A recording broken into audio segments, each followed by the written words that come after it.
One of the things that I love about TechCon is that if you're looking for a place to call home, if you're looking for somewhere to learn and somewhere to actually be part of a community that actually helps you grow your business, whether you're just starting off or you've been in MSP for a while, this is the place. The experience here is fantastic.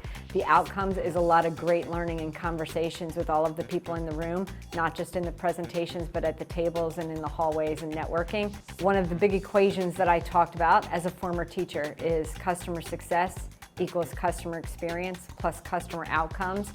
And I have to say that Paco and team absolutely delivered on customer success for all of the participants here. One of the things I love about sponsoring TechCon Unplugged is it is really a grassroots way to connect with MSPs. The event itself is actually quite impressive. The ability to actually work in an intimate environment, though, with each of these different MSPs over the course of a couple of days gives us the opportunity to really get to know people, get to know their businesses, and really get to develop a relationship with people very quickly. As an MSP, if you're actually looking for an opportunity to come and engage with not only vendors, but other MSPs and learn more about your space, help grow your business, this is the best environment that you could possibly come to.